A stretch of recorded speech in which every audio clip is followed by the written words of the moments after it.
একটা মজার কথা বলি আপনাদেরকে, শুনলে খুবই মজা পাইবেন। যারা কোটা আন্দোলনের পক্ষে, যারা কোটা আন্দোলনের বিপক্ষে, এই দুই পার্টির যত লোক আছে এদের 99.99% মানুষ জানে না শব্দটি কোটা না কোঠা, কোঠার অর্থ কি, কোটার অর্থ কি, এটা কোনোটাই তারা জানে না। এবং তার চাইতেও মজার বিষয় কোনটা জানেন?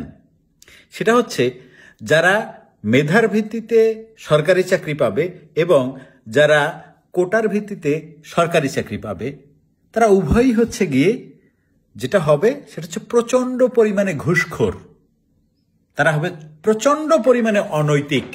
সুতরাং সরকারি চাকরি কেউ কোটার ভিত্তিতে পাক, কোঠার ভিত্তিতে পাক কিংবা মেধার ভিত্তিতে পাক, তাতে আমার বালটাও আসে যায় না, কারণ তারা সবাই হচ্ছে চোর, বাটপার এবং দেশের গোষ্ঠীচ্যুতি দেবে।